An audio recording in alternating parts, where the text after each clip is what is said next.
Hola Nas, ¿qué tal? Muy bien, ¿y tú cómo estás? Bien, ¿hoy de qué vamos a hablar? Hoy tenemos un tema muy interesante y además esta semana te hemos invitado. El tema de hoy es expatriarse de Venezuela a Europa con nuestro super invitado Rubén. ¿Cómo estás, Rubén? Bien, gracias. Contento de ser el segundo invitado de Cuscús sin Chorizo. Efectivamente, eres nuestro segundo invitado. Me gustaría, Ujú. a tema de introducción, bueno, Rubén es nuestro amigo, ¿vale? Es venezolano y Sab y yo tenemos muchísimas preguntas, y creo que muchísima gente también las tiene, de qué está pasando en Venezuela. Porque es verdad que todos sabemos más o menos un poco qué está pasando, y si intentas buscar información, lo hablaba antes con Rubén, yo creo que hay muchos artículos, muchos medios que están politizados, y hay partes que te van a contar algo y hay otra parte que te va a contar otra cosa. Entonces no sabemos muy bien qué está pasando. Me gustaría, Rubén, si te parece bien, que empezaras contándonos cuál es la situación actual en Venezuela. ¿Qué está pasando? A ver, como habíamos comentado antes, tema un poco complejo. Si les hablo de la situación actual, en realidad es básicamente lo mismo que ha estado pasando desde hace ya bastantes años. Para darles un poquito de contexto, Venezuela tiene el mismo gobierno desde que yo tenía 6 años. Ahora tengo Oh, wow. casi 32. Wow. Em, y ahora simplemente es el resultado de tantos años de acumulación de malas decisiones, malas políticas. ¿Y eso es Y posible en Venezuela, que se quede alguien tanto tiempo en el gobierno? ¿Y es un gobierno de izquierdas, de derechas? de extrema izquierda. Tengo una pregunta. Cuando dices el mismo gobierno desde que tienes 6 años, ¿es el mismo partido o la misma persona? La misma persona no, porque la Murió, persona digo murió yo. en el 2013, eh, pero la misma gente, por así decirlo. Esta persona murió en el 2013. Antes de morir dijo que él quería ser reemplazado por la persona que está hoy en día. Que esa persona ganó las elecciones, entre comillas, ya cuando la primera persona, Hugo Chávez, había muerto. Ah, vale. Y entonces cuando dices que lo que está pasando ahora es lo mismo que está pasando desde hace años, yo creo, si recuerdo bien, haber escuchado por primera vez casi en los medios, por ejemplo, aquí en Francia, yo creo hablar de Venezuela hace como 6 años atrás. Ujú. Entonces, desde antes pasaba, ¿no? ¿Por qué crees que se ha hablado ya hace solamente 6 años y no antes? Sí, viene dado por el hecho de que cuando esta primera persona, Hugo Chávez, ganó en el año 98, eh, se encontró con una primera década de los 2000 donde el precio del petróleo estaba muy alto. Como sabrán o tal vez no, Venezuela es un país que tiene muchísimo petróleo, tiene las reservas más grandes de todo el mundo. Y durante la primera década de los 2000, ya quienes estábamos dentro de Venezuela, sabíamos que el país había dado un giro bastante fuerte hacia el autoritarismo y este tipo de cosas, pero era un gobierno que tenía la posibilidad de comprar a muchos otros gobiernos porque había demasiado dinero que venía del petróleo. Y como la política al final es un juego de dinero, todo el mundo sabía que Venezuela se estaba girando hacia la dictadura, hacia el autoritarismo, pero siempre y cuando mantuviera el petróleo saliendo y los dólares saliendo, nadie se quejaba al respecto. Cuando esta persona, Hugo Chávez, murió en el 2013 y el poder lo agarró su predecesor, Nicolás Maduro, eh, en la segunda década de los 2000 ya el precio de los barriles del petróleo se vino abajo. Al ser un país tan dependiente del petróleo, si no hay petróleo no hay dinero. Y Ah, como todo lo demás, al ser un gobierno que había perseguido a la inversión privada, había perseguido a los empresarios y este tipo de cosas, el país era casi exclusivamente dependiente del petróleo. oh, wow. Entonces, al precio venirse abajo, ya no había la misma entrada de dinero de antes. Y es un país donde el gobierno lo controla absolutamente todo. O sea, no hay una comunidad como de empresas privadas o de empresarios que también pueda dar la cara. Entonces, Ah, al gobierno no tener dinero del petróleo, el no tenía país no dinero tenía en dinero absoluto. en lo absoluto. ¿Y cómo eso se vive en la vida real de un venezolano? Todo eso que tú dices, ¿cuál es el impacto directo en la vida de o tú también lo que has vivido, o tu familia, tus amigos. A ver, yo me vine de Venezuela a Francia en el 2015, mediados del 2015. Eh, la parte más fuerte de la crisis se vivió entre el 2014 y finales del 2018, más o menos. Esa fue la parte más pesada. Los años en los que se hablaba mucho de Venezuela, como Sí. ustedes dijeron. A ver, en esa época vivíamos cosas clásicas de un país que se encontró bajo el autoritarismo de un gobierno de extrema izquierda, cosa que se vivió en Rusia en su momento, cosa que se vivió en Chile en su momento. En Venezuela, al ser un país que había perseguido la inversión privada, todo lo que se encontraba en el país había que traerlo de afuera porque ya en el país nadie producía nada. Entonces, al haber pocos dólares por el petróleo, no había suficiente dinero para traer toda la mercancía desde afuera. Entonces, el ejemplo que más choqueaba a la gente, que más impactaba a la gente en el extranjero, era generalmente la falta de comida y de productos en los supermercados. De productos básicos. De productos básicos. Entonces, a ver, cuando yo me vine de Venezuela en el 2015, era muy común, muy común, que tú fueses a hacer una fila en el supermercado en familias enteras iban al supermercado 1 o 2 días a la semana para comprar 1 litro de leche o 1 kilo de arroz o 1 kilo de carne. Y todo eso dependía, por ejemplo, del último número de tu ID, de tu cédula de identidad. Ah, Entonces, mi cédula terminaba en 8, lo que quiere decir que yo en ese momento podía ir al supermercado el martes o el viernes, por así decirlo. Entonces, solo esos días podía yo entrar en base al último número de mi ID y tener acceso a lo que ese día vendieran. Por eso me pasó a mí y le pasaba a otras personas que yo conozco que cuando nos vinimos a Europa en el 2015, 2014, 2016, después de haber vivido eso, era, era bastante impresionante ir a un supermercado europeo que tuviese toda la variedad de productos que se encuentran aquí porque ya nosotros hacía años que no veíamos algo así. no, pero es interesante que lo digas porque es verdad que no nos damos cuenta. O sea, tú mañana vas a Carrefour el día que tú quieras para comprar lo que tú quieras. Y se nos olvida que hay países y población que, pues, que no es lo mismo.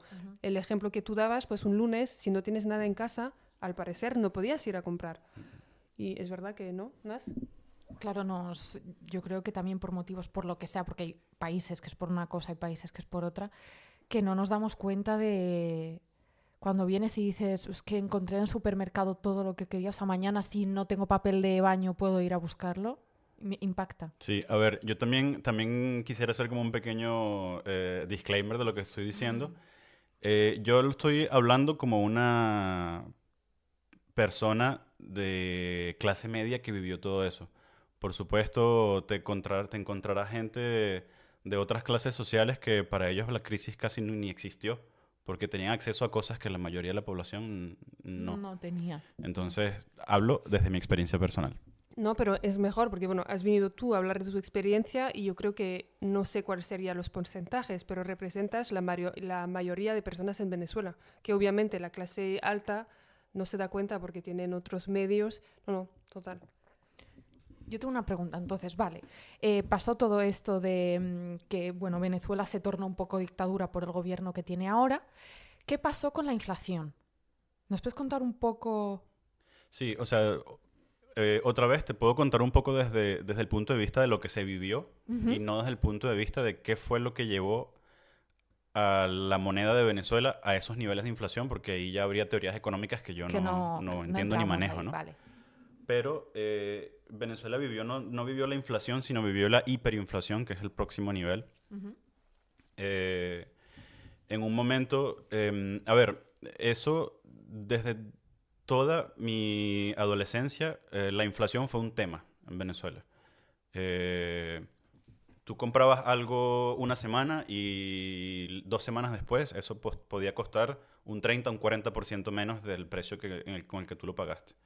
Y eso fue así desde que yo tenía 13, 14 años. O sea, ya desde hace, digamos, desde el 2005, 2006, ese fenómeno empezó. Y algo que no se detuvo. Pero claro, ya después del 2010 en adelante, empezó la hiperinflación.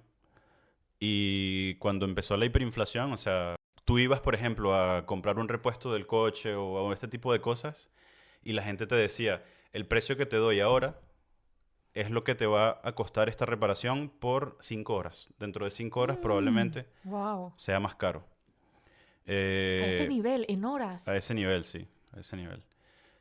Hubo un artista venezolano que hizo una serie de fotos bastante famosas en las cuales él comparaba la cantidad de billetes que tú necesitabas para comprar ciertos productos. En un ratito se las mostraré. Había un par de fotos en las que él comparaba un kilo de pollo y era más o menos una cantidad de billetes de este tamaño. La he visto. Una cantidad de billetes gigante.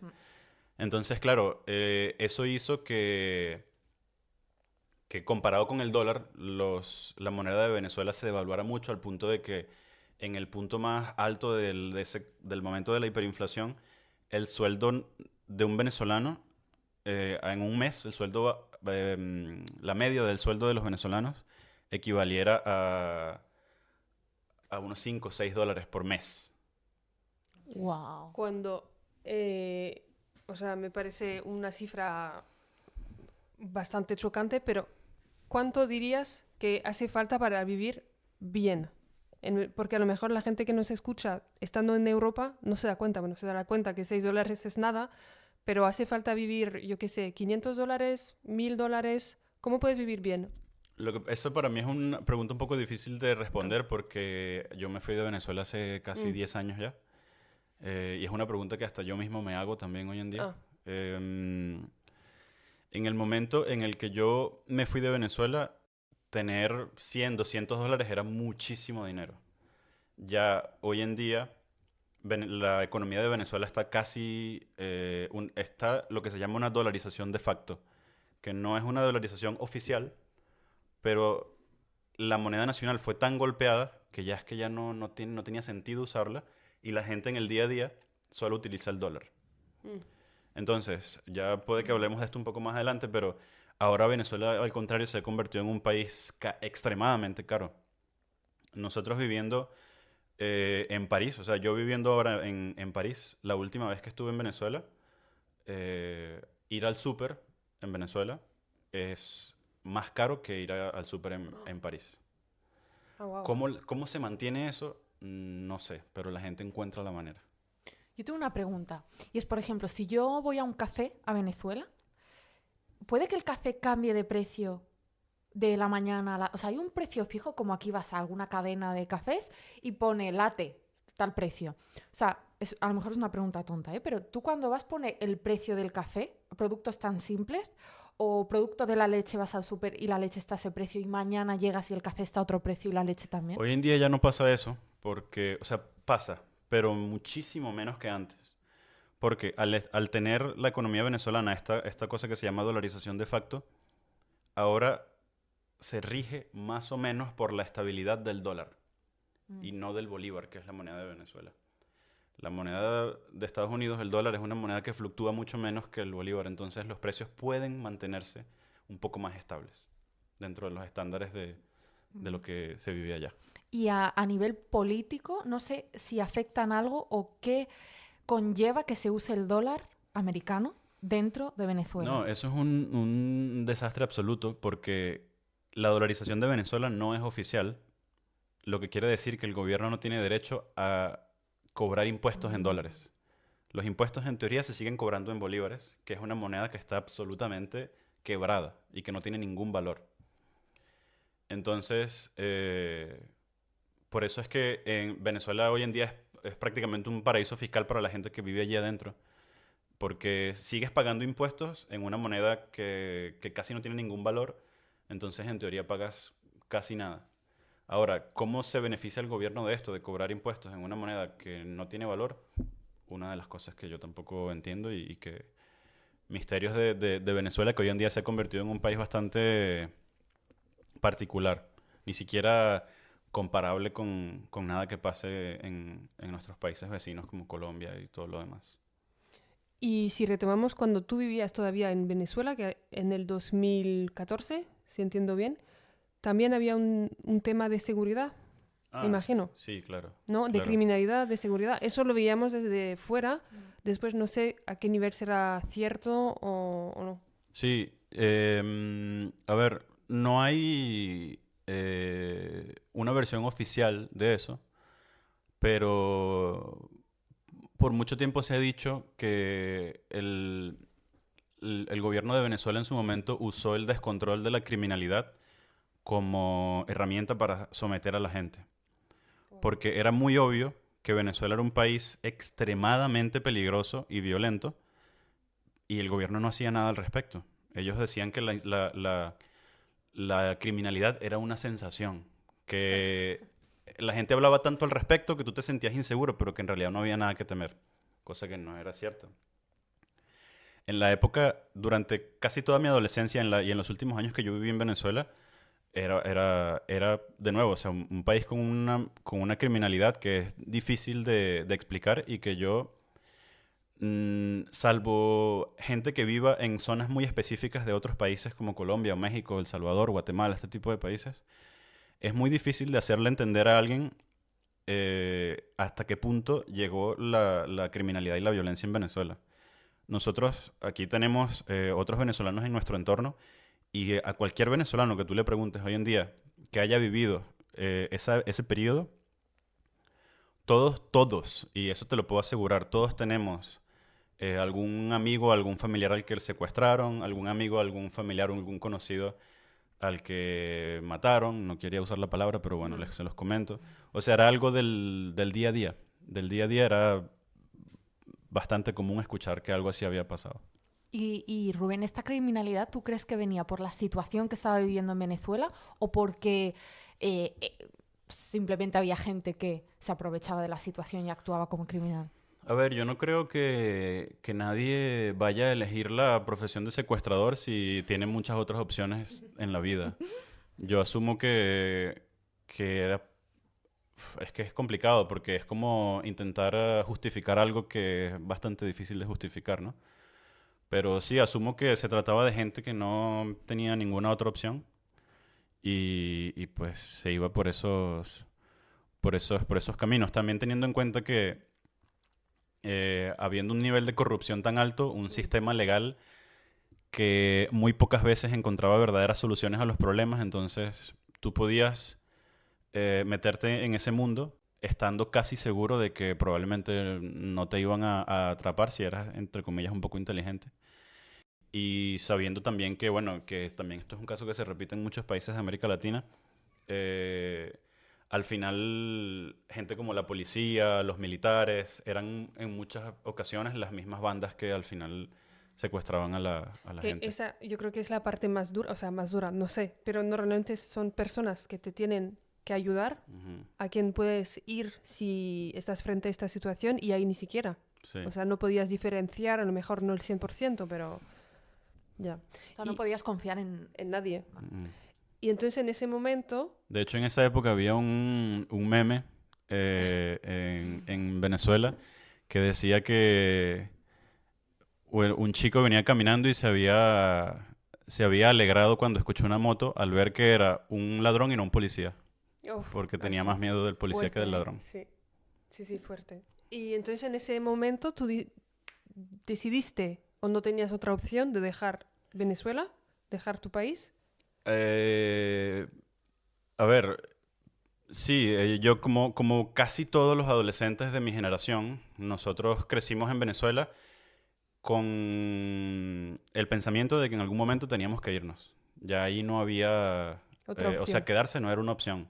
Desde mis 12, 13 años, yo siempre tuve en mi casa mis padres que me decían que en algún momento que tuviese eso siempre presente, yo tenía que irme a otro lugar, porque ahí no se Y podía estar. ¿esto no dirías que te ha conllevado una carga mental y una ansiedad bastante fuerte? Sí, por supuesto. Claro, Claro. porque saber, o sea, tus padres te lo Claro, dicen por claro. tu bien, porque no ven que vas a tener un futuro, pero tú saber que tienes que dejar tu casa, dejar tu familia. Sí, lo que pasa es que también en mi generación eso fue algo que se normalizó bastante Que tus porque, amigos porque vivían todos lo nos mismo. fuimos, todos nos fuimos. Yo en estos casi 10 años que tengo en Francia solamente he vuelto a Venezuela 2 veces y la última vez que volví me di cuenta de que ya No tengo en realidad casi a nadie a quien visitar, mis amigos todos se fueron, o sea, todas las personas de mi generación que estaban en mi entorno ya no están en Venezuela. ¿Y tu familia sigue estando ahí? ¿O Mis, una parte mis de...? padres siguen allí, mis tíos siguen allí, una parte de mis primos se fueron, mi hermana se fue, pero sí, la generación de mis padres Sí, sigue. de tus padres. No todos, pero una buena parte sí decidieron quedarse allí. ¿Y te planteaste en algún momento irte a Estados Unidos? ¿O directamente has ido a Europa? Lo que pasa es que a mí siempre me pareció que la manera más sencilla para mí de irme a otro lugar era a través de los estudios, de la universidad, y irse a estudiar a Estados Unidos. Pagar una universidad en Estados Unidos obviamente era imposible. Francia, donde vivo yo ahora, era uno de los pocos países que me daba la posibilidad económica de trabajar y con mi trabajo yo pagarme la universidad porque mis papás no me podían ayudar. Entonces, el hecho de que aquí la universidad fuese tan barata me daba a mí la posibilidad de tener un trabajo bastante básico con el que ganaba muy poco, pero igual podía pagarme la universidad, afortunadamente. Yo te quería preguntar cómo está la educación, si nos puedes decir rápidamente cómo está la educación en Venezuela, porque parece que es fácil, como cuentas, venirte hacia aquí, o sea, si estudias tienes la oportunidad de salirte, de irte fuera. ¿Cómo está la educación? ¿Crees que en Venezuela hay una buena educación, pero desafortunadamente por la situación actual no sirve de mucho a lo mejor quedarte ahí si no tienes los medios para crear una empresa o hacer algo así? A ver, yo creo que en su momento la educación de Venezuela fue bastante buena. Hoy en día yo no diría que es mala. A ver, la educación, como cualquier otro aspecto de la vida de los venezolanos, ha sido impactada por la crisis y ahora es mucho más complicado que antes, ¿no? Pero el sistema educativo venezolano es casi una copia, fun fact para quien no lo sepa, es casi una copia del sistema educativo francés. Ah, Porque el presidente que en su momento lo implantó, Antonio Guzmán Blanco, eh, él era muy fanático de Francia y se trajo un montón de profesores y de Francia para que crearan la misma estructura en Venezuela. Entonces nuestro sistema educativo está estructurado muy parecido al francés, nuestras notas van del 1 al 20 también como en Francia. Y, y sí, yo diría que en su momento fue bastante bueno. Em, y bueno, ahora no sé qué tanto. y entonces en este momento, ¿cuál era tu imagen o la imagen que se hacía la gente en Venezuela de Europa? ¿O la tuya? A ver, estábamos un poco menos familiarizados con Francia, en particular, en Venezuela. Pero en Venezuela en general siempre tuvimos mucho contacto con europeos. Venezuela tenía una inmigración italiana, portuguesa y española muy grande. Muy, muy, muy grande. O sea, era muy, muy típico en Venezuela tener algún amigo español o hijo de españoles o italiano o portugués o yendo más allá o libanés, chino, este tipo de personas. Ya con Francia, la inmigración francesa fue mucho más pequeña comparada a las otras tres de Italia, Portugal y España. Pero, a ver, todo el mundo veía y sigue viendo a Europa como uno de los mejores lugares a los que los venezolanos pueden irse. Primero por el tema de que toda esta crisis ha hecho que a los venezolanos se les trate de manera un poco extraña en el resto de América Latina. Extraña me refiero a racismo y todo este tipo de cosas. ¿Sí? Cuando en Europa no pasa tanto comparado a lo que se vive en América Latina hoy en día. ¿Te refieres a que no estarías bienvenido en un país cerca de Venezuela? No, probablemente no. Hoy en día no. Qué fuerte. Hoy en día no. Y esto son cosas que gente que yo conozco vive en su día a día. Y es difícil también o sea, yo entiendo ambas partes. Porque, a ver, la crisis de Venezuela desde el 2015 en adelante ha sido la crisis migratoria más grande que el continente americano ha tenido en su historia. O sea, en ningún momento en la historia del continente americano tanta gente se había ido de un país en un periodo de tiempo tan corto. Entonces, claro, es gente yéndose de un país pobre en ruinas a otros países que no es que sean muy ricos, como Perú, como Colombia, como Chile. Entonces, También hay que pensar que Venezuela es un país de unos 32 millones de personas y nos fuimos más o menos 6, 7 millones de personas. Oh, wow. Entonces es una cantidad de gente muy grande. Claro, al verse, entre comillas, invadidos con los venezolanos, la gente que llega con tanta necesidad a veces roba, a veces no, o sea, no siempre es la mejor gente, por así decirlo. Y, y ahora, bueno, los venezolanos tenemos esa fama un poco extraña en América Latina, donde los chistes racistas contra los venezolanos y este tipo de cosas son cosas del día a día. Y Rubén, deduzco por qué por qué te decidiste irte de Venezuela, pero ¿nos puedes contar un poco cómo decidiste irte de Venezuela? Si fue complicado para ti, cómo hiciste, porque hay mucha gente que nos oye, que es latina, y a lo mejor hay alguien ahora en Venezuela que está pensando en hacer lo mismo que tú hiciste hace 10 años y le puede ayudar el decir, vale, Rubén lo hice así, a lo mejor a mí me funciona hacerlo de la misma manera. Vale, yo terminé la universidad en Venezuela y ya había empezado a aprender un poco de francés y todo eso. Y nada, envié mis documentos a las universidades a través de DHL. En su momento había DHL en Venezuela. ¿Ya no? No sé. Hace unos años sí, no sé si en este momento sigue disponible. Envié mis papeles a las universidades y la verdad, la historia no es tan complicada como uno podría imaginarlo. Yo afortunadamente había podido estar en Europa antes de eso, por un tiempo. Había tenido el nivel de idioma que la universidad me exigía. Envié mis papeles. De todas las universidades a las cuales yo envié mis documentos, me aceptaron en dos. En Francia, en una universidad en Toulouse y otra universidad en Perpiñán, otra ciudad de Francia. Hice mi trámite en la embajada con la aceptación de la universidad.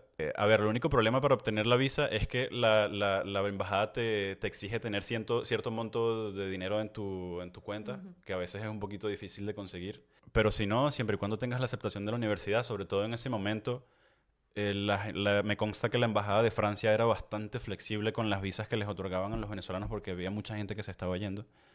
Y de esa manera fue que yo me pude venir para acá. Entonces, el primer consejo, si entiendo bien, es aprender el idioma del Sí, país donde quieras ir. Porque claro. si es Alemania, pues empezar a aprender alemán antes, porque te lo va a pedir la universidad, Si ¿no? te vas por la universidad, sí. A ver, hay millones de casos diferentes, ¿no? Pero yo creo que sería lo más práctico desde el punto de vista de la integración al país al que vas a ir y todo eso, de que al menos el idioma empieces a aprenderlo un poco antes. Y tú entraste en internet, revisaste las universidades, te hiciste tu dossier tú solo y mandaste por DHL a la universidad. Hola, yo soy Rubén, quiero estudiar ahí. Sí, sí. O sea, yo ¿Qué crack? elegí unos másters y envié ¿Que te gustaban? que me gustaban. Yo hice todo esto casi convencido de que a mí no me iba a aceptar nadie, pero igual tenía que intentarlo, ¿no? Y envié mis documentos, me aceptaron y nada, me vine Y eso a es Toulouse. como, ¿en qué mes más o menos? Porque empiezas la universidad septiembre, Sí. ¿y eso es en qué mes en Venezuela, cuando recibes el sí?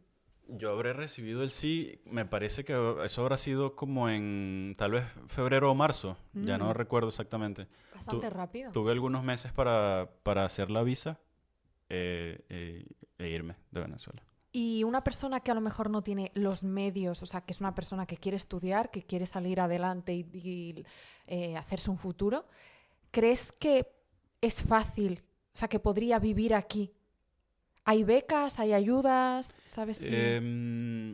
A ver, hablando otra vez de mi caso en particular, yo cuando me fui de Venezuela, ya la situación era muy difícil, nosotros también, otra cosa que hay que tener en cuenta es que para los que nos queríamos venir a Europa o a algún otro país de este tipo Estados Unidos,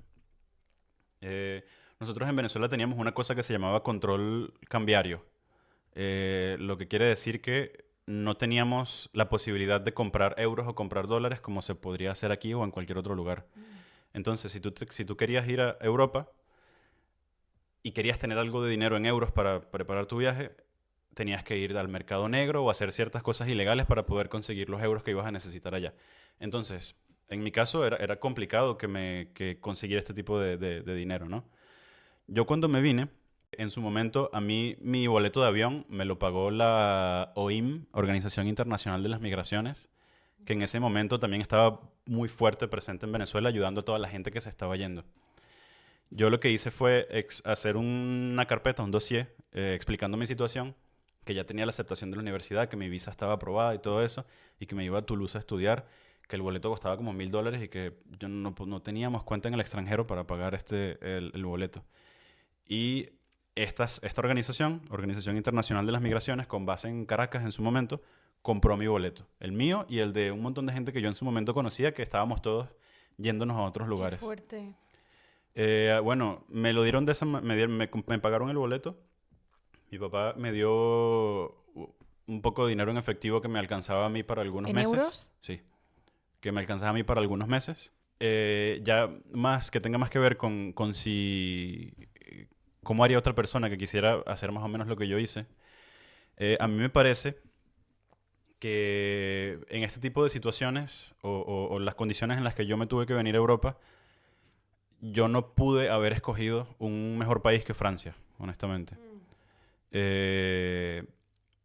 Sobre todo porque, como ya había comentado antes, estudiar aquí en la mayoría de los casos es bastante barato. Yo, sin tener ayuda de nadie, pude conseguir un trabajo de estudiante típico en un restaurante. ¿Camarero o algo así? Parecido. Sí, en Subway, en comida rápida. Porque hablabas francés, ¿eh? Sí. Otra vez. Ajá. Ese trabajo me daba a mí unos 500, 600 euros al mes, que es poco, pero yo solamente me ocupaba de mí mismo. La universidad me costaba como unos 200 euros el año, o sea, prácticamente nada.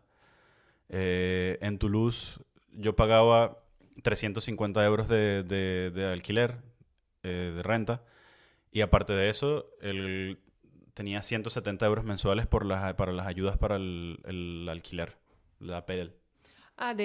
Vale. El sistema de Francia que es que tú, o sea, de lo que he entendido yo, en cada momento te lo has currado bastante, porque tú tienes que buscar si hay ayuda, tienes que hacer otra vez otro dossier y sí, también te lo has buscado bastante bien, porque APL de por sí yo no pensaba que podías tú cobrar estando extranjero. Y a lo mejor la gente que nos escucha tampoco lo sabe. Sí, a ver, no sé si el hecho de que yo tenía estatus de estudiante me daba algunas facilidades, pero con esos 500, 600 euros que yo hacía al mes, durante toda mi época de estudiante en Toulouse, la verdad es que económicamente, nunca me faltó nada. A ver, no vivía como un rey, pero todo lo que necesitaba lo tenía. Y honestamente yo creo que eso en Estados Unidos no hubiese sido posible. Eso por lo menos en un país como España hubiese sido mucho más complicado. Y por eso... Estando de América Latina, porque uno podría pensar que es más fácil, porque es tu idioma, a lo mejor hay algunas cosas parecidas. Sí. ¿Tú ves que no? No, yo pienso que no, porque... A ver, te hablo de nuevo de mi experiencia personal, ¿no? Yo pienso que no hubiese sido más fácil para mí en un país como España porque estudiar en España es mucho más caro que en Francia. Es verdad. El sueldo probablemente hubiese sido aún más bajo por la misma cantidad de horas. El alquiler probablemente hubiese sido el mismo y no hubiese tenido ninguna ayuda del gobierno para pagar mi renta mensual. Entonces... Y si hubieras escogido Estados Unidos, estarías todavía a día de hoy reembolsando el préstamo para la universidad. Estados Unidos nunca fue una opción para la universidad, nunca. Entonces sí, yo creo que, a ver, eso fue hace 9, 10 años. Una persona que quiera hacer lo mismo hoy en día, no sé qué tan fácil o difícil sería, pero yo lo hice. Viendo hacia atrás me parece que fue un camino un poco complicado, pero en su momento todo se daba. Y yo creo que fue porque Francia tenía las condiciones para apoyar a alguien que venía en esas circunstancias.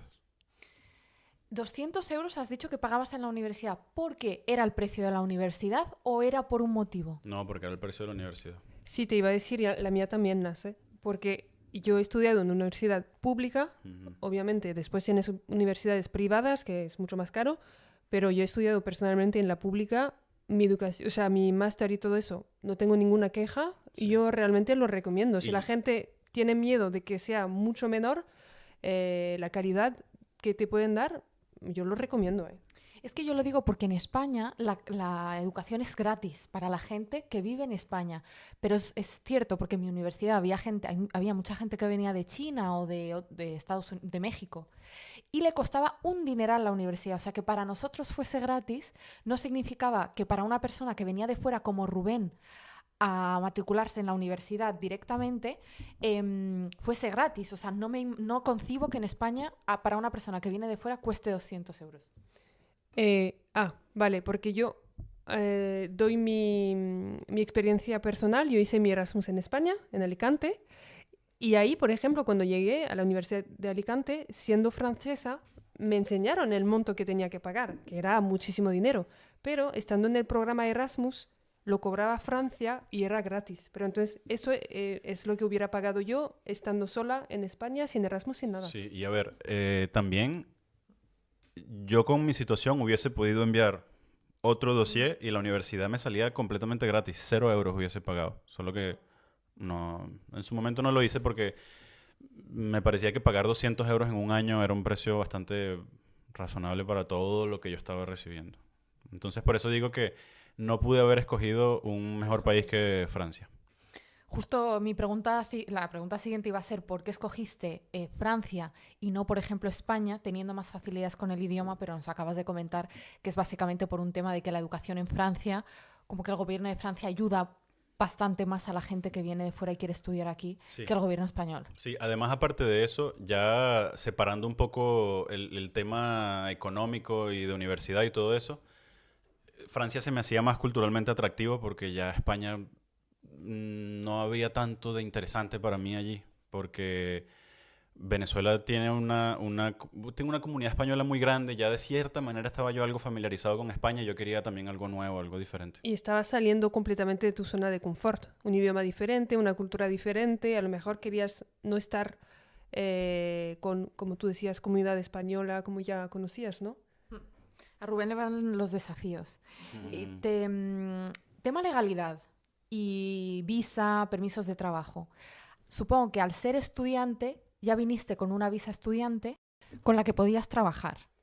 Pero no sé si la visa que tú tenías era estudiante más trabajo o solo estudiante. Y en el caso de una persona que venga sin estudiar, ¿tú crees que es fácil acceder aquí a un visado de trabajo o a tener una carta de identidad para poder vivir aquí, o sea, un permiso de residencia? Yo creo que sí es relativamente fácil. Una vez más, comparando Francia con otros países de Europa, creo que es de los países que más facilidades da para ese tipo de temas. Mi visa de estudiante me permitía trabajar un máximo de 20 horas por semana. Que trabajando esas 20 horas por semana yo hacía esa cantidad de dinero que ya les comenté. Legalmente no podía trabajar más horas porque se supone que mi actividad principal tenía que ser la universidad porque la visa es de estudiante, no de trabajo. Entonces, sí, a ver, tienes esa visa mientras estés estudiando. Cuando terminas la universidad, a- es cuestión de moverse, buscar trabajo y tal. Y una vez lo tienes, normalmente sí es bastante sencillo hacer el cambio. O sea, que no es algo que deba asustar a alguien. Si Estresa, sin duda estresa y da bastante ansiedad, sobre todo en el tema de los venezolanos una vez más, porque para la mayoría de nosotros no había una casa esperándonos a donde pudiéramos regresar. O sea, si mi visa se acababa, era la tragedia. No era como cualquier otra persona que, bueno, no es tan grave, voy a mi casa en mi país y veo qué hago allá. No, para mí y para muchos otros de mis compañeros eso no era una opción. Entonces, sí, estresa y da bastante ansiedad, pero en general las cosas se dan. No quiero quedarme con esta pregunta, aunque no tiene ahora mucho que ver, Ujú. pero tema clases sociales en Venezuela están muy marcadas. Hay mucha diferencia entre clases. Lo digo por el tema de una persona que pertenezca, a lo mejor tú me dices, es que la clase media tiene más posibilidades de poder acceder a irse a Estados Unidos o irse a Europa, o la clase alta o clase media alta es la única que lo puede hacer. Tema clases sociales sí están muy marcadas. De hecho, yo creo que esa es una de las maldiciones, por así decirlo, de toda América Latina. En unos países está mucho más pronunciado que otros. Venezuela siempre tuvo una separación de clases sociales bastante pesada, bastante fuerte, solo que ahora es más fuerte que nunca. A ver, como yo comenté, las últimas veces, yo he estado en Francia ya hace casi 10 años, y en 10 años yo he ido a Venezuela 2 veces. La última vez que fui fue en diciembre del 2022. Yo estando allá me daba cuenta que en Venezuela había más carros de lujo de los que yo veo en París. Más coches, más carros que cuestan por encima de 100.000, $150.000. ¿Cómo es posible eso en un país como Venezuela? Corrupción y entre otro montón de cosas, ¿no? Ahora, Venezuela tiene una clase muy rica, pequeña, una clase media pequeña y una clase baja que es casi la mayoría de la población. Venezuela en su momento fue un país bastante rico con una clase media pujante que cada vez se hacía más grande, una clase alta a la que se podía acceder. Hoy en día es bastante complicado quebrar esas barreras entre una clase y otra porque la situación del país ya no te permite escalar, simplemente. O sea, una persona que tiene, por ejemplo, una panadería, un restaurante en Venezuela, sería clase media, o sea, una persona que tiene su trabajo propio, es decir, su propio emprendimiento. ¿Sería clase media? Porque aquí sería incluso, podríamos decir, clase media tirando un poco alta, vive bien. Difícil para mí responder esa pregunta en los estándares de hoy en día, porque Venezuela, con todo lo que ha pasado, o sea, se ha creado una situación y una manera de vivir bastante particular que no es comparable con nada de lo que pasa en los países vecinos. Una persona que tenga su negocio allí, como mis padres, por ejemplo, siguen siendo clase baja para los estándares de los países vecinos. Y diría yo clase media para los estándares internos. Pero sí, o sea, nada que ver con lo que sería una clase media hoy en De día de aquí. Colombia, de Mm. México, de Brasil, este tipo de lugares. ¿Y tú has notado algunos cambios entre hace 10 años atrás y finales de 2022, que serían después de 8 años, más o menos? ¿Tú has notado cambios en Venezuela? ¿Para bien o para mal? A ver, cuando yo me fui, ya hoy en día no es la situación desastrosa que era hace algunos años, por varias razones.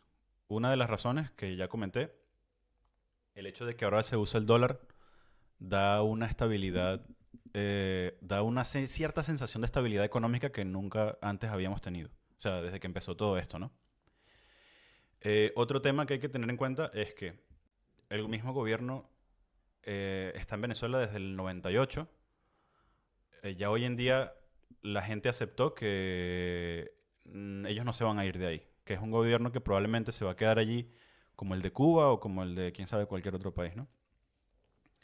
Al haber dejado de pelear la población, la situación se siente también un poco más tranquila, ya el país se siente menos hostil, ya sientes que puedes vivir un poco más tranquilo, porque la gente aceptó que el gobierno está ahí y se van a quedar. Nosotros tenemos que intentar buscar la manera de seguir viviendo nuestras vidas con ellos ahí, porque Qué no hay manera de triste. seguir peleando, peleando, Mm, peleando. mm. Entonces, yo ahora en los últimos años, o sea, la última vez que yo estuve, sí vi una cierta estabilidad un poco rara que antes no existía. Primero porque también la situación de los mercados ya se resolvió. El Ujú. hecho de que la economía de Venezuela ahora esté dolarizada hace que sea un poco más sencillo importar los productos que hacen falta. Entonces ya el problema de la falta de productos en los supermercados no es un tema. ¿Y Eh, medicamentos? Porque sé que también eso ha en sido un su tema. momento igual, o sea, Y ahora, o complicadísimo. sea, un poco mejor Un o... poco mejor si vas al servicio privado. Si vas al servicio Mm, público, mm. Mal. bueno, sí, nada que ver ahí. Y hablando de Europa, ¿qué dirías? Porque cuando te escuchamos, no sé tú, Nas, pero me parece que entre comillas todo ha sido bastante fácil y me imagino que no es el caso. Seguramente has tenido que tener muchas barreras y muchas, a lo mejor eres una persona muy resiliente y al final todo se dio. Pero ¿qué dirías que ha sido tu mayor desafío estando en Europa, al llegar a Europa y cómo ¿Cómo lo has superado? A ver, para mí, y yo creo que para la grandísima mayoría de los venezolanos que nos fuimos en ese momento, sobre todo los de mi generación, yo creo que el mayor desafío no fue físico, por así decirlo, porque en mi situación personal, como dije, yo logré conseguir un trabajillo cuando llegué acá, con eso me pagaba todo, nunca me faltó nada, honestamente.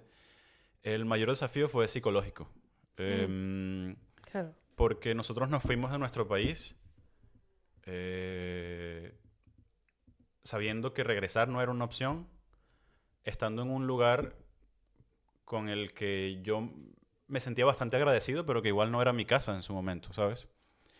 Entonces, recibiendo, bombardeado por las noticias todos los días de todo lo que pasaba allá, sabiendo que habías dejado tu familia allá, que no había manera de que tú los sacaras de ahí y que los pudieras ayudar. Eh, entonces, todo eso pesaba bastante. Sobre todo el 2016, 17, 18, fue una pesadilla. Mi entorno en Toulouse era de cierta manera bastante venezolano y todos estábamos al tanto de cada cosa que sucedía, de Que también que, vivían un poco lo que tú vivías, ¿no? ujú, que también vivían lo Mm. que yo vivía, exacto. Y sí, yo diría que mi mayor desafío fue aprender a vivir con eso, aprender a vivir con el hecho de que todo lo que estaba pasando allá eh, era algo sobre lo que yo no tenía ningún poder y que mi familia se quedaba allí y que, bueno, había que encontrar la manera de que tanto mi vida como la de ellos continuara y ya veríamos en qué momento nos íbamos a volver a ver. Sí, es bastante fuerte lo que dices, porque por un lado podrías sentir culpa de estar fuera de tu familia, pero por otro lado, si tú estuvieras en Venezuela con toda esta situación, yo estoy segura que tus padres duermen mejor ahora que estás Sí, en sí, por Europa que si supuesto. te hubieras quedado en Venezuela. Por supuesto, y Entonces es muy duro. hasta en su momento cuando la universidad me aceptó, cuando me aprobaron la visa, cuando me fui y todo, fue muy difícil, pero en realidad fue la mejor noticia del mundo, porque Mm. es que en Venezuela no había nada que hacer. En Venezuela no había nada que hacer y además toda mi generación, y eso ustedes lo pueden ver con los venezolanos que tenemos en nuestro entorno, nosotros desarrollamos una relación un poco extraña con nuestro país, porque, ok, fue el lugar donde nacimos y todo esto, pero no fue, o sea, fue un país siempre muy hostil hacia nosotros, que, s- que solamente nos agredió, que solamente nos dio dolores de cabeza, que solamente nos dio sufrimiento. Y ahora es un poco raro, pero ahora yo considero, y muchas de las personas que yo conozco, consideramos que nuestros países son el lugar que nos acogió. Yo, yendo a Venezuela, yo ya no siento que ese es el lugar, o sea, que es el lugar donde quiero estar, donde debo estar, donde me siento a gusto. Nada que ver. Entonces, Podríamos decir o atrevernos a decir que si no estuvieran tus padres todavía, no volverías, ¿no? Es que sí, no, no le seguro, verías el interés seguro, de... seguro, No. seguro. Qué bonito lo que has dicho y qué triste también. Pero las cosas son así. Ojalá no tuviésemos que decir Sí, esto. a ver, también lo que yo siempre digo es que los venezolanos somos simplemente uno más en la larga lista de gente y de países que han vivido ese tipo de cosas. Sí. Que no somos los primeros, seguro que no seremos los últimos. No. Eh, Desgraciadamente no. y bueno, tampoco la intención es que hacernos las víctimas de nada, simplemente entender la situación que atravesamos, que esa situación hizo que hoy en día tengamos ciertas maneras de ver el mundo, ciertas maneras de entender o apoyar ciertas ideologías políticas, porque crecimos absolutamente sumergidos y agredidos por cierta ideología que hoy en día no es para nada lo que un venezolano quiere cerca de él o de ella. Em, pero sí, o sea, como comentaba, simplemente somos como que un país más que ha vivido eso y bueno, lamentablemente así funcionan las cosas. Sí, pero que seáis unos más no quita el peso de esto, Exacto. de lo difícil que es, que lo duro que es. O sea, para mí no es para nada victimizarse ni nada, es contar algo real que ha pasado y escucharlo de una persona que lo ha vivido. Me parece mucho mejor que artículos que nunca al final puedes saber si está guiado o no guiado, si es verdad, si no es verdad. Entonces, ¿Y con qué te quedarías de lo que te ha dado Francia? ¿qué es lo que tú dirías? Menos mal que esto existe o que en este país se ha tenido esto, porque creo que es fundamental tenerlo. A ver, todo. Honestamente, todo. Francia a mí me ha dado la posibilidad de tener una vida que yo en mi país, en Venezuela, nunca habría tenido. Desde el punto de vista de oportunidades profesionales, académicas, la gente que he conocido, la seguridad que hay, tanto, a ver, digo, en base a lo que es la criminalidad o la seguridad política, porque yo sé que mucha gente aquí ve a Francia como un país que está muy mal. Y eso yo lo entiendo y lo respeto porque yo creo que una de las cosas que llevó a Venezuela a la destrucción, por así decirlo, fue ese constante positivismo de que todo está bien, todo está Mm, bien, todo está bien, cuando no, las cosas no están bien. En algún momento hay que quejarse, hay que intentar hacer que las cosas mejoren, ¿no? Entonces, a ver, yo creo que Francia tendrá Cosas sus como... errores, ¿no? Sus cosas, pero en general yo ahora siento que esta es mi casa y que es mi país y pues yo todo lo que me ha dado estoy súper agradecido.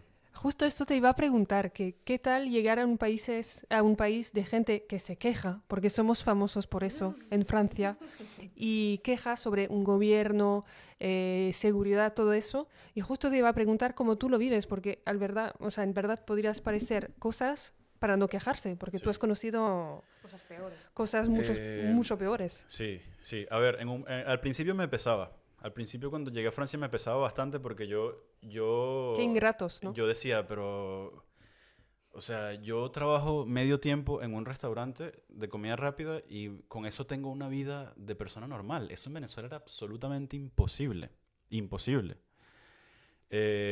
Ahora, después de tanto tiempo en Francia, ¿También te quejas? No. no, o sea, no es que me queje, no es que me queje, pero ahora después de tanto tiempo en Francia, ya estando mucho más familiarizado con la cultura francesa, con la política francesa, con simplemente cómo son las dinámicas acá, entiendo de dónde viene y estoy completamente de acuerdo con que la gente se queje. Está bien que se quejen. Muy bien. Pues seguir quejándonos, no mentira. Yo te tengo una última pregunta, si me permites. Bueno, Nat, si tú tienes más, dale. He visto hace poco una tendencia en Instagram y te quería preguntar sobre ello. He visto un par de influencers, franceses de hecho, que han ido a Venezuela, me imagino que pagado por una empresa X, entonces han ido a Venezuela a hacer un tour de unas 4 o 5 paradas. Y ahora están promocionando en Instagram diciendo, podéis ir a Venezuela, no escuchen lo que dicen, no hay criminalidad, es un país guay, es como el próximo país que hay que conquistar a nivel de turismo. Y a mí me ha impactado porque lo que entiendo de Venezuela es que todavía hay una crisis enorme y dar esa falsa imagen me parece bastante peligroso. Te quería preguntar si tú lo has visto, esta tendencia, y qué opinas al respecto. Sí la he visto y honestamente tanto yo como la grandísima mayoría de los venezolanos que conozco tenemos sentimientos encontrados con esa situación. Porque, a ver, yo, aunque no pienso volver a Venezuela a vivir nunca más y ya no es un país con el que yo sienta mucha conexión, yo quiero que la gente que sí está allá, que tengan la mejor vida posible y Venezuela, al abrirse al turismo, crearía una cantidad de trabajo y entraría una cantidad de dinero que Ujú. sería positiva para la gente que está allá. Eh, Venezuela tiene un montón de como monumentos naturales, de cosas que vale la pena visitar. Eh, lo que pasa es que la industria turística en Venezuela, por tantos años, más de 2 décadas de estancamiento, está muy poco desarrollada. Entonces, sin duda alguna, moverte de un lugar a otro va a ser mucho más difícil de lo que sería en otro país de América Latina que tenga una industria turística ya más estructurada, más sólida. Em, pero, a ver, sí me gusta que la gente vaya. Solo yo recomendaría que tengan cuidado. Pero sí, o sea, hay muchas cosas bonitas que ver. Últimamente hay muchos extranjeros yendo al Amazonas, a las playas, o sea, sí hay muchas cosas bonitas que ver. Pero sí es verdad que creo que el turismo allá sigue siendo, o sea, bastante rudimentario comparado al de los otros lugares en términos de infraestructura. Eso está bien porque ves playas vírgenes absolutamente Sí. hermosas que no han sido tocadas, o sea, lugares muy bonitos. Pero eso hace que la logística de un viaje sea un poco más complicada. A ver, estos influencers que tú me comentas probablemente tenían una van con aire acondicionado esperándolos para moverse Sí, a eso me refería, a todos que los estaba, lugares. me Así, imagino. maravilloso, ¿no? Así Mm. cualquiera. Pero, a ver, sí. Sí me parece que hay mucho que ver y si la gente tiene la oportunidad, que lo hagan. Y a nivel seguridad, Rubén, ir a hacer turismo en Venezuela, porque eso creo que es lo que más nos inquieta. Que a lo Eh, mejor ahora se ha vuelto seguro, pero no es la imagen que tenemos de Venezuela. O sea, ya. Nivel seguridad, mucho mejor que antes. ujú. Mucho mejor que antes. De hecho, cuando yo estuve allí en el 2022, uno camina por calles mucho más tranquilo de lo que caminaba uno por esas mismas calles en el 2014, 2013. Eh, yo creo que, a ver, hay que tener cuidado y tomar las mismas precauciones que se tomarían en casi cualquier otro lugar. Evitar ciertos lugares, evitar hacer ciertas cosas. Aunque suene feo, tal vez no mostrar que uno es obviamente un turista, pero yo creo que el nivel de seguridad está mucho mejor que antes, sin duda. Súper interesante, Rubén, todo lo que nos has contado. Nos quedaríamos una hora más hablando, pero nos da miedo que no nos escuche la gente. Vamos a ver qué quieren saber nuestros oyentes y no dudamos ni descartamos volver a llamarte para otra segunda parte. Sí, si queréis saber, yo creo que has tocado muchos temas, pero si estáis interesados en una parte 2 o algunas preguntas en concreto, no duden en hacerla, a ver si Rubén se atreve a volver, porque nosotras encantadas. Muchísimas gracias por tu testimonio, que me ha parecido súper interesante. Espero que te haya gustado a ti también. Sí, me gustó mucho estar aquí con ustedes y nada, si hay la posibilidad de otra conversación, me avisan nada más. Muchas gracias, Rubén. Gracias por escucharnos y nos vemos en el siguiente capítulo. Chau. Chao. Chao.